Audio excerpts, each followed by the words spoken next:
Hey guys, welcome back. This is Jonathan Gardner continuing with our lectures on basic mathematics here in chapter 1.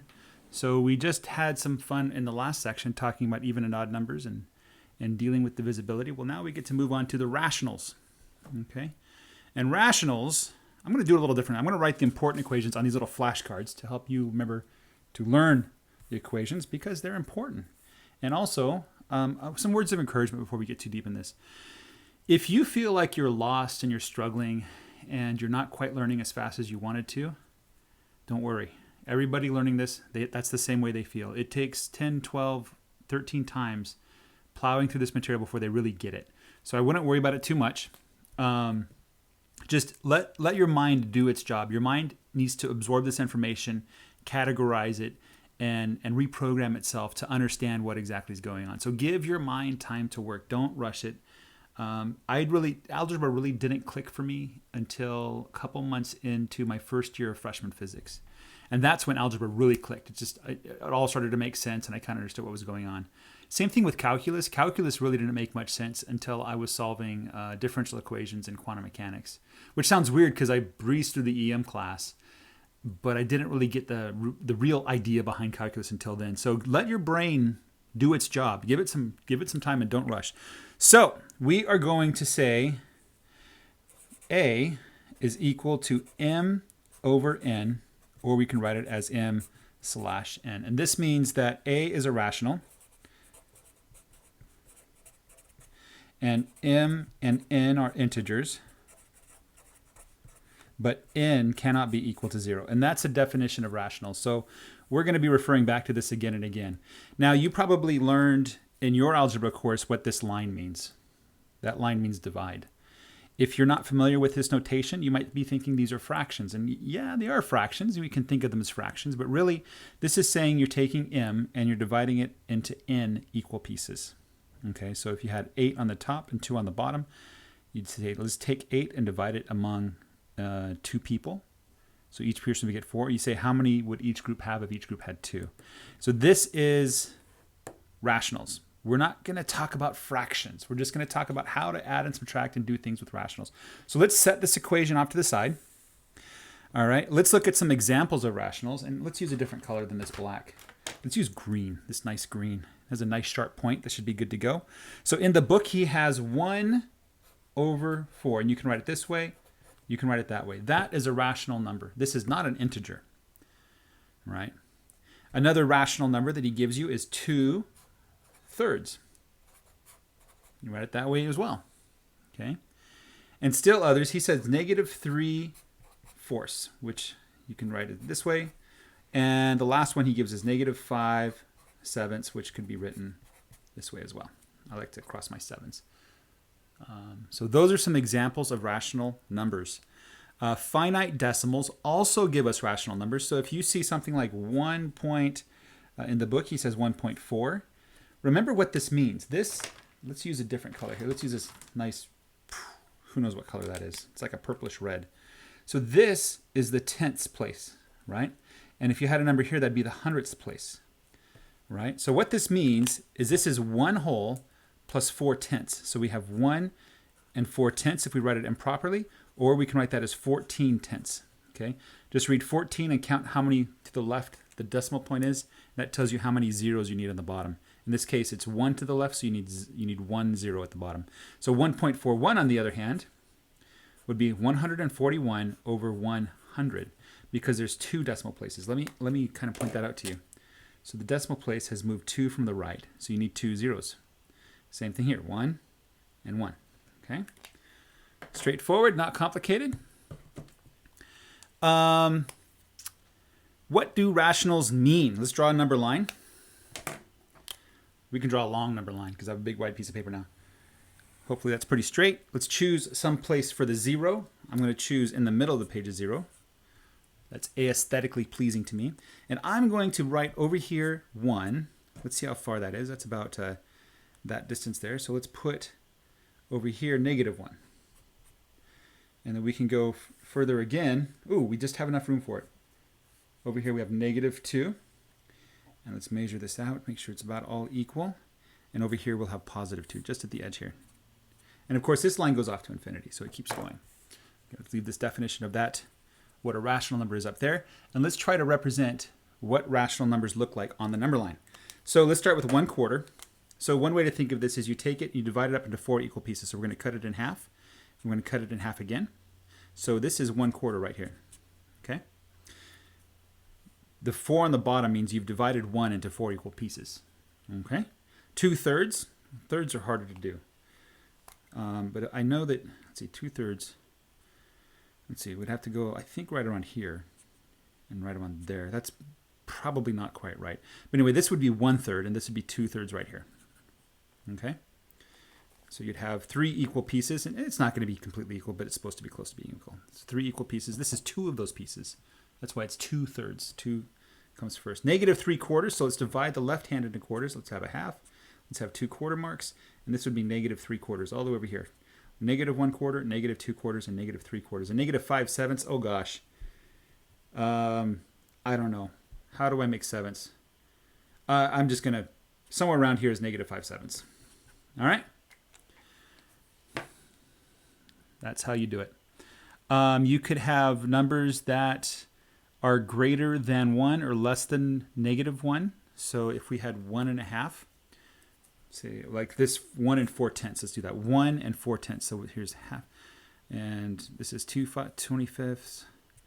1 125. That's roughly 10. So 1 1/4. 1 4/10 is probably going to be around here.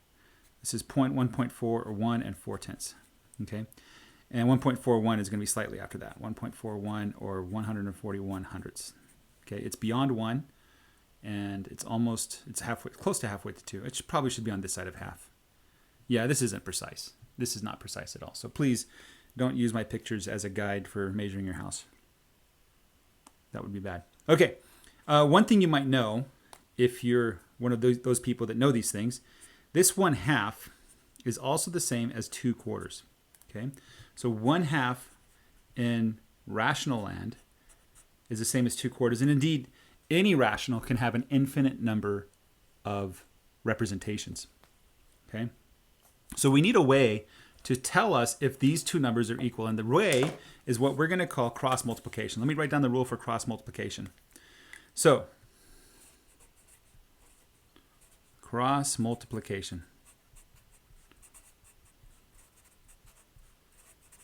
The way it works is you have one rational number, and you say it's equal to the other rational number if and only if, that's what that second F stands for, if and only if MS is equal to RN. And the reason why we call it cross multiplication, let me grab a fancy color here. How about this blue? I bumped the, is because we're going across and we're multiplying. You see that giant X? Okay, that's why it's called cross multiplication. Okay. Now remember, as with any equation in algebra, especially the if and only if ones, you can go 2 directions. So you can go this direction, and you can go this way. And this way we would say cross multiply. And I don't really have a word for this way. Unmultiply. Let's just say reverse. Hopefully this is clear enough that you can see it. You might be looking at a tiny phone screen right now. And if you want to complain that my writing is too small, please do. I will try to make it work next time. Maybe I'll use the smaller piece of paper. So cross multiplication is an important rule. Okay. Some examples. So 1/2 equals 2/4. Is that true? Well, it would be true if 1 times 4 is equal to 2 times 2. We did the cross multiplication thing here. So we took this 4 and we multiplied it by the 1. We took the 2, we multiplied it by the 2. So this 4 went here. This 1 went here. This 2 went here. And this 2 went there. Okay? And indeed, if you can do basic multiplication, 1 times 4 is 4. And 2 times 2 is 4. So indeed, it is equal. 1/2 is equal to 2/4 because we can cross multiply. Moving right along. Let's try another one. Let's move this over here to this side. This is beautiful. I love using these note cards. I'm going to be using them a lot. Okay. Let's say black for the note cards. Okay. Let's do another fraction. Let's see if these two fractions are equal.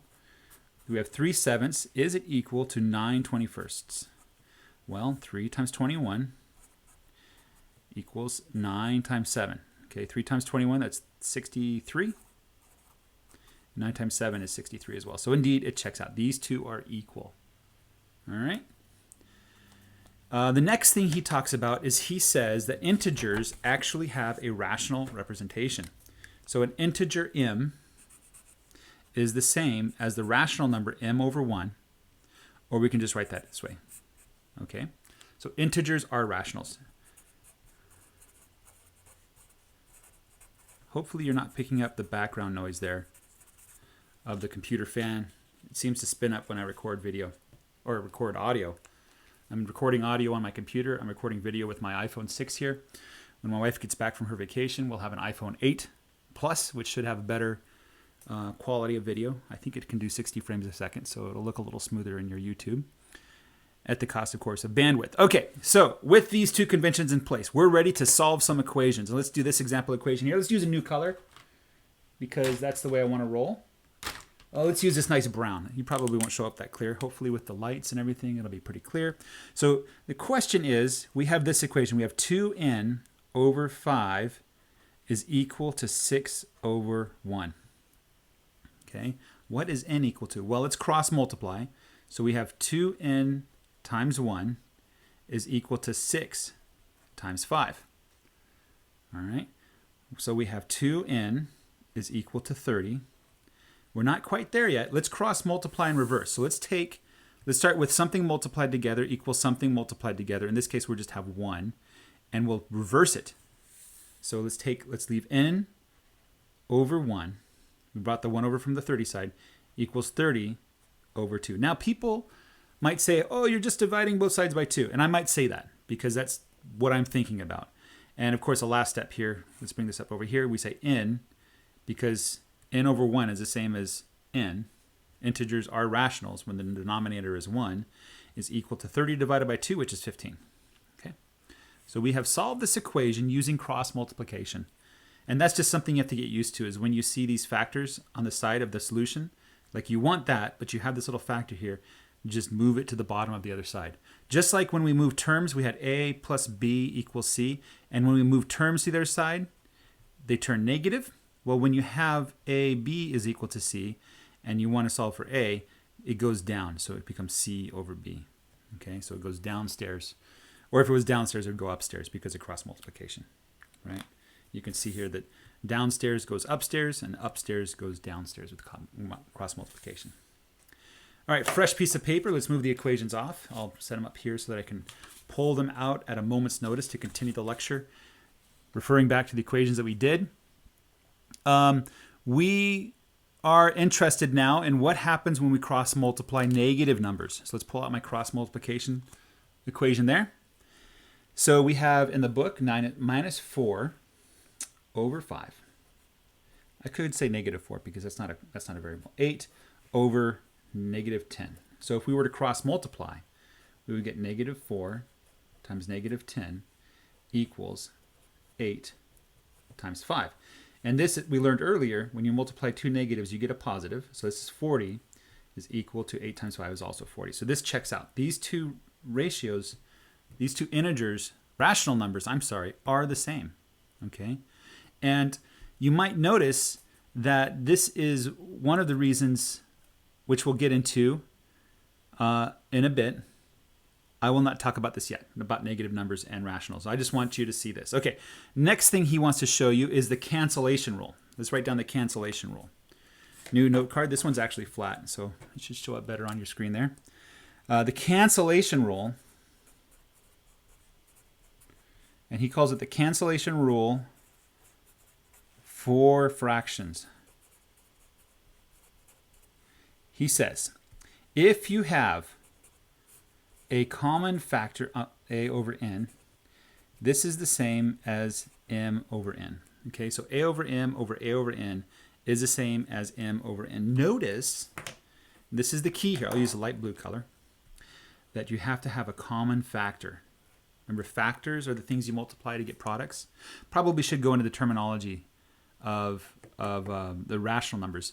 I'll just say briefly that when you have a rational number, this is called the quotient. Okay, we'll call this the quotient. And I believe this is the dividend. and this is the divisor. I could be wrong though. I get them. We don't really do it that often, but this is the quotient. We'll usually call this the quotient. Okay. All right. That was a quick aside. Let's prove this. This should be rather easy to prove. Let's keep cross multiplication here because we want to use that. What color to use? Let's use brown. Okay. So to prove this, we cross multiply. So we get A times M times N is equal to M times A times N. And if we did some, well, we probably should use the parentheses here because we're multiplying M by A times N, right? We can do some manipulation using, what's it called? Commutation. And we can use associativity rules. And we basically end up with AMN equals AM. And you thought I was going to spell man equals man. Nope, not today. All right, so AMN equals AMN. So sure enough, for this proof, it's just simple enough. You just cross multiply, and you can prove for yourself that it's true. Okay. All right. Examples of this. So let's say we had, let me leave this over here in the corner. No, let's leave it right here, right here. Let's say we had, let's use a new color. Let's say we had, we had -4 over 5. Okay, and we multiply the top by -2. So we have -2 times -4. And the bottom by -2 times 5. And what do we get? We get 8, positive 8 on the top, and we get -10 on the bottom.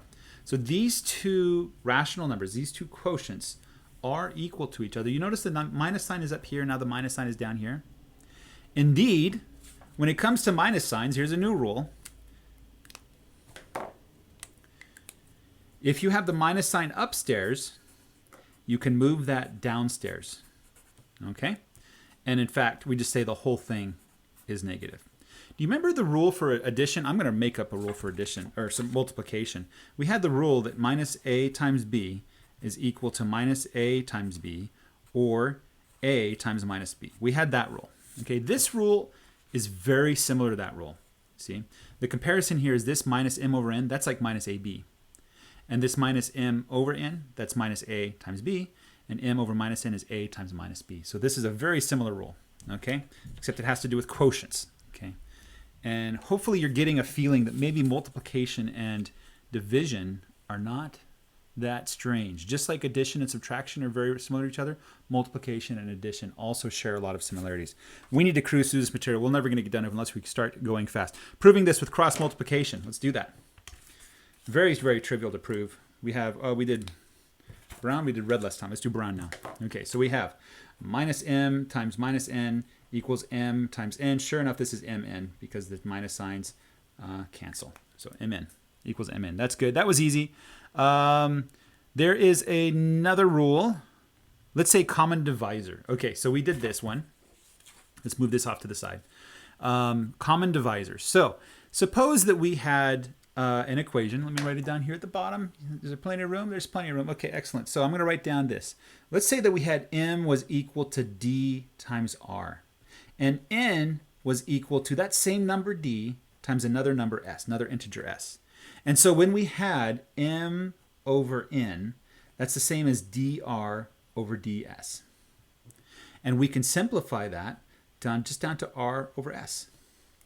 So this is saying that if we can find a common factor, because of the cancellation rule, if we can find a common factor, then we can find a simpler way to represent the rational number. They're called rational numbers. Indeed, we can say that for he kind of throws these things in there in the middle of nowhere. Okay, this rule.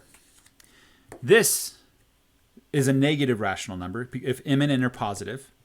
And if you have a ratio of two positive integers, then we say that the ratio, the rational number, is itself positive, which kind of makes sense because you wouldn't have any minus signs going anywhere. Okay, that's a side note that he just kind of throws in there in the middle. I don't know why, but that's the way he likes to roll. So we have lowest form, this concept of lowest form. Okay, lowest form. This is important. This is going to be a critical part of the proof that the square root of 2 is not rational. So lowest form. of a rational is A is equal to R over S, where common factor of R and S is only 1. I should say the common factor of R and S. So the common factor of R and S is only 1. So there's no other common factor. Remember, R and S are integers. And S cannot be equal to 0. Okay? Did I write that down? I hope I did write that down. Yes, I wrote that down. That's important. Anytime you see a rational number pop up in algebra, the first instinct, your gut reaction should always be, the denominator cannot be 0. We call this a denominator. Denominator. And this top part is called the numerator. Okay? The denominator cannot be 0. And this is going to arise again and again all the time. In fact, this is going to be a lot of the reasons why there's discontinuities in certain equations in physics, because we're dividing by something, and you can't divide by 0. Okay, lowest form of a rational number says that for every rational, there is a form, R over S, a unique form.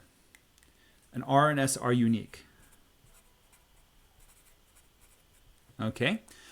Such that the common factors of R and S is only 1. And this is the unique form. So this is the way to express a rational number. If you want to simplify everything and turn in your homework and get 100%, you're going to express things in lowest form. So using the cancellation rule, if there is a common factor in AM and AN in your top and bottom, you eliminate that. You just cross it off and you write down the rest of the common factors.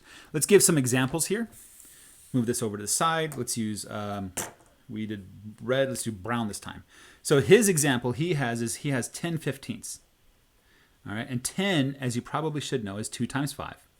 And 15 is 3 times 5. And he says, oh, that's just equal to 2/3. Okay, and the reason why he was able to do that was because of the cancellation rule. He just eliminated the 5s. Okay, and the question is 2/3 in lowest form? The answer is yes. So this is lowest form. Why? There's no common factors between 2 and 3, except 1. Okay, all right. Common factors, lowest form. What's next? Any positive rational number has an expression as a fraction lowest form. We did that. What's the proof? The proof is we write it as a ratio of m over n. We know that 1 is a common divisor of m and n. Furthermore, any common divisor is at most equal to m and n. Thus, among all common divisors, there is a greatest one, which we denote by d. Thus, we can write m equals dr and n equals ds, which I did over here somewhere. Yep. So we can write m equals dr, n equals ds.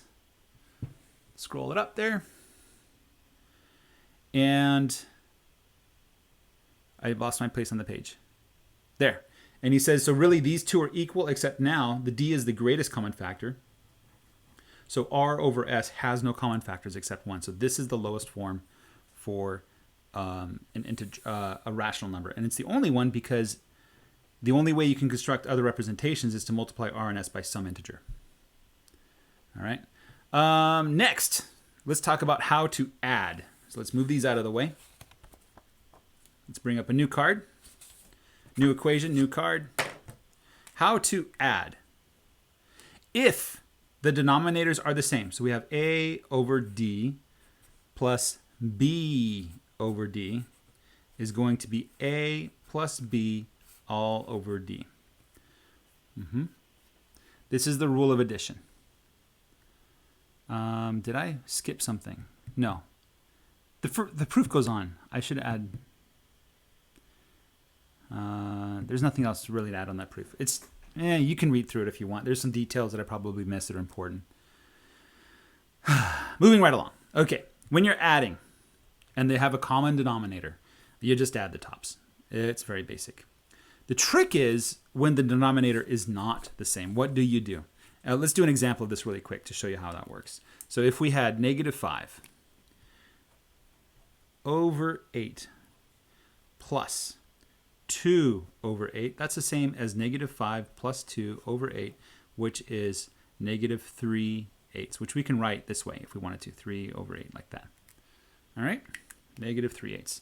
Okay, what happens when the denominators are not the same? In that case, you have to multiply each side by a factor to get the same denominator. So if we had a over, oh, he has m over n. I'll just do it the way I do it. Over b over d. That's going to be a times d plus bc all over cd. Okay? So you multiply the bottoms to get the bottom. You multiply across to get the tops. And let's see how that works. Let me set that off to the side. So the way that he explains this is he says we can rewrite a over c as equal to AD over CD. And let's use cross multiplication to prove that to ourselves. So ACD equals ADC. And using commutation, we can show that those two are the same. He also says that B over D is equal to CB over CD. And using cross multiplication, we get BCD is equal to CBD. And again, we can move the terms around and we can prove that's correct. So we can rewrite these in this form. And now that we have those two in those forms, we can substitute A over C with AD over CD. And B over D, this needs to be a D, not an A. It looks like an A too much. I'll put a little stick on there. That's a D. B over D with CB over CD. And we can add the tops, AD plus BC, or CB, or whatever. Order doesn't matter that much. Not yet, at least. Will one day, when we do different things. Okay, excellent. Let's do an example. He has, I'm going to use a red pen now. It's not really red. It's a reddish color. We have 3/5 plus 4/7. Oh no, the denominators aren't the same. Let's multiply the 7 up there. So we get 21. Let's bring down this rule so you can reference it to it. So we're going to take the bottom of this one and multiply it by the top. That's 21. Okay. And the bottom of this one times that one. So it's plus 20. And we have CD at the bottom. So 5 times 7 is 35. And you can add up those. You get 41 over 35. That's the solution. Okay. I think he has another example. Oh, yes, he does. He says, what if we had -5/2 plus 3/7? Well, we take the -5, multiply that by 7, and then we add 2 times 3, all over 2 times 7. So this is going to give us -35 plus 6, all over 14, which is equal to -29 over 14. Okay, and one more example. He loves these examples for some reason. This is actually one of the most complicated things you ever do in algebra. And I'm not being silly. I'm quite serious. So 3 times 7 is 21. -4 times 5 is -20. All over -4 times 7 is -28. So we get -1 over -28, or 1/28. Okay. Did I do that wrong? No, this is +1. So this is -1/28. And this is a mistake that you always have to be careful of. All right. Good. Let's do the rule for zeros. What is a zero in rational number now? A zero is any number with 0 at the top, which is the same as 0 over 1, which is equal to 0. Okay. That's how zeros work. So it should be trivial to prove that adding with zeros makes no difference. In fact, for rational numbers, we have the same rules. 0 plus a is equal to a plus 0 is equal to a for rationals too. It works for rationals too. And if you wanted to prove that to yourselves, then you could use the rule for addition. So let's take 0. So a is m over n. So we have 0, and I'll write 0 over n plus m over n. Right? This is 0 plus a. Right? A is m over n. This is going to be equal to 0 plus m over n using our rule for addition, which is just m over n. All right? Which is just a. So 0 plus a is equal to 0 over n plus m over n equals 0 plus m over n equals m over n equals a. So 0 plus a equals a. That's very trivial to prove. All right, let's get another identity, another very useful rule in here. I'll just throw it on the same page here. Now let's put it over here. So we have this rule. minus a plus a equals a minus a equals 0 for rationals too. It works for integers, it works for rationals as well. This shouldn't be hard to prove at all. So if we had minus a, that would be minus m over n. And then we add a, which is m over n. So that's going to be minus m plus m all over n, which is going to be 0 over n, which is 0. So a minus a plus a is 0. And if you reverse the order, it wouldn't matter. Okay, and that's why we think of that minus m over n as the same as minus m over n. That's why we think of it that way. As the whole thing is negative. We have negative rational numbers. These are negative rational numbers. We have positive rational numbers. And addition satisfies commutativity and associativity. We probably don't need to go into that. You can see where it's going to go. We have the other rules about moving numbers across the equal sign.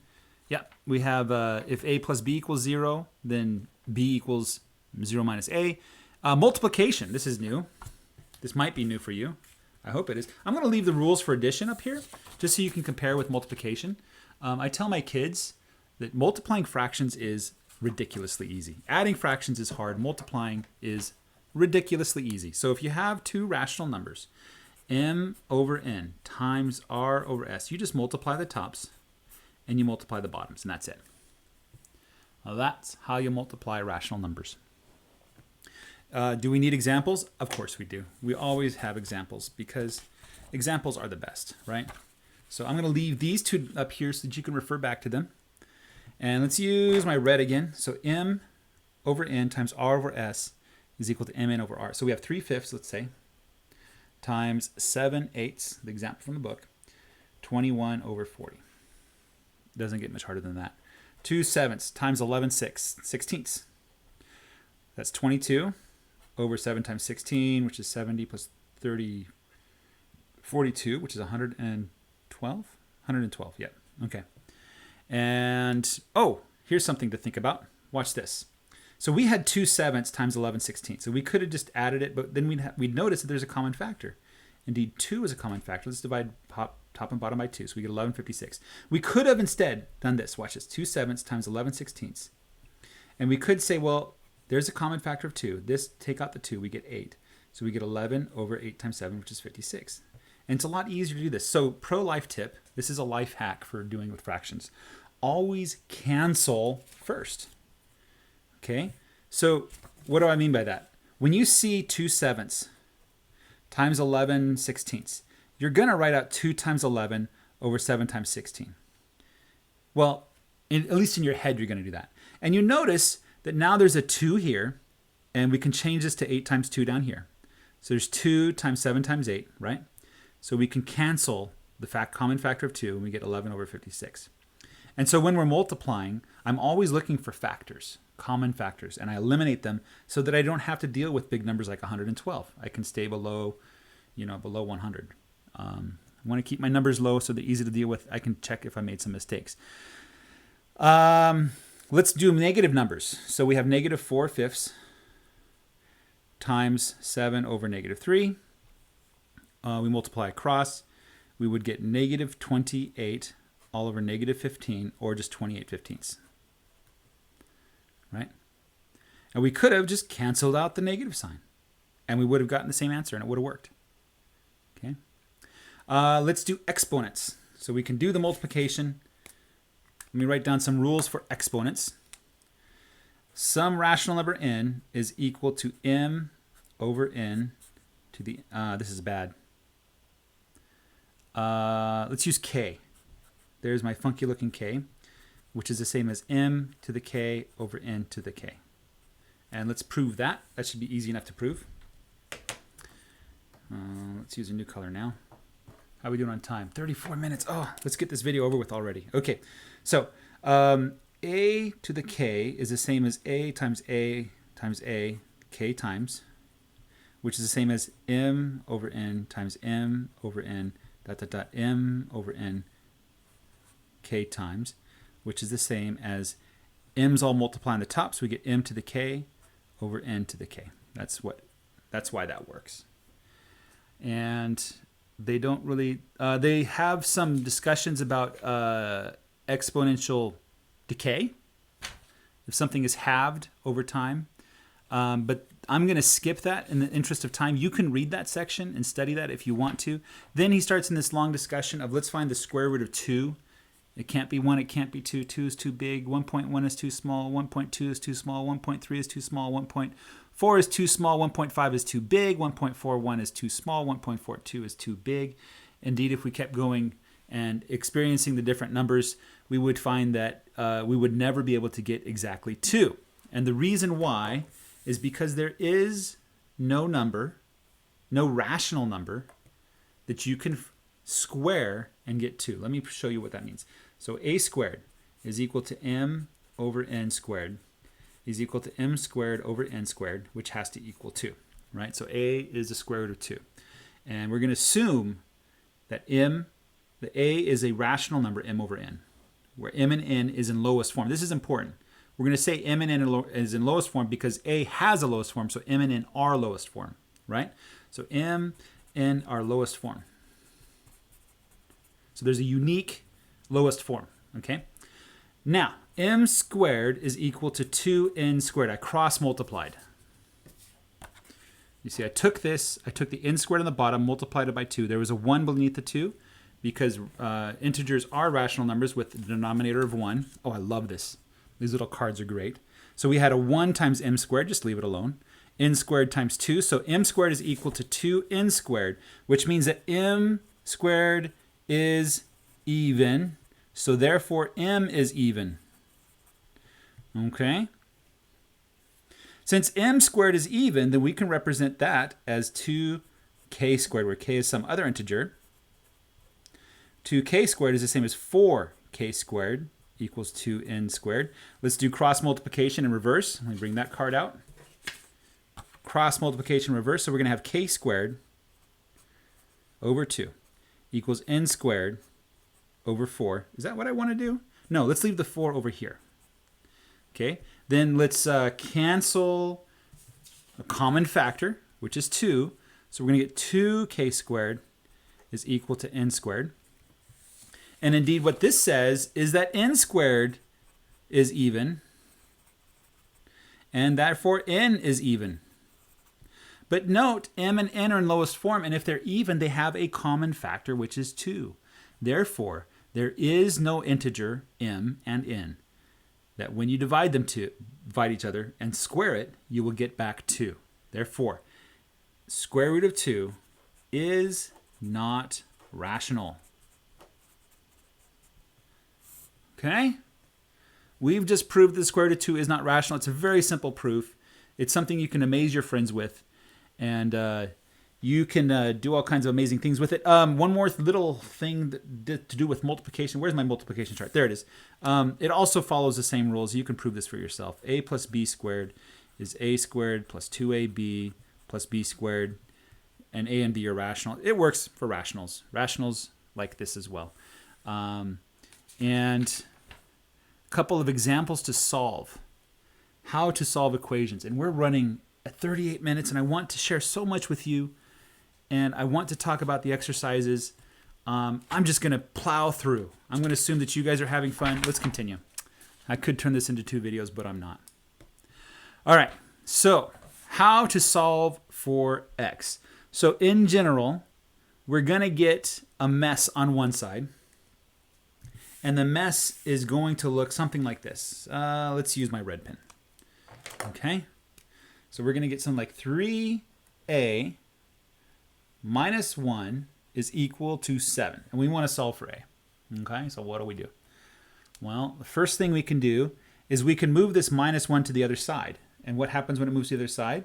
It flips sign, so we have 7 plus 1, that's 8. Now we do cross multiplication in reverse, and so we get a equals 8 thirds. So we're moving that 3 down, so it goes downstairs. And there we go, there's the solution. A is equal to 8 thirds. Pretty simple, pretty quick. Okay, let's solve for this one. This one's a little bit more complicated. 2 times x minus 3 equals 7. So 2 times the quantity x minus 3 is equal to 7. So first, let's do cross multiplication reverse. We get x minus 3 equals 7 over 2. Let's move this to add 3. Okay. And if we want to simplify, if we want to add these, we need common denominators. So this becomes 7 halves plus 6 halves, which is 13 halves. And I could have done 7 plus 6 over 2, right? That would have worked too. I could have used this little shortcut right here. So you would have 1 below the 3 times 7 plus 2 times 3 is 6. So 7 plus 6 is 13 over 2. And that's the solution there. Different color for the next one. X minus 3 equals... Oh, another way to solve this. We could have said x minus 3 equals 7 halves. That would have worked. Another way we could have done it, the first way that he does it in the book actually, is he distributes this 2. So he gets 2x minus 6 equals 7. Then he gets 2x equals 7 plus 6 is 13. And then he does cross multiplication to get 13 over 2. You can see one of these is easier than the other. This one's a little bit easier. So he just distributes first, moves a 6 to the other side, so he gets 13. And then he moves a 2 downstairs on the other side, and he gets 13 over 2. All right, last one. Let's use brown for this. 3x minus 7. All of that over 2 is plus 4. Let's make it even more complicated. Equals 2x. There's an x on the other side. So at this point, what you have to do is you have to panic. You have to scream that you can't do this. It's too hard, and you give up. Or what you can do is this. Okay. You can look at this and say this is actually 3x minus 7 plus 8 all over 2, right? I use that addition rule here. Okay, so I multiplied that 4 by 2, and I get an 8 upstairs and everything over 2. And this is all equal to 2x.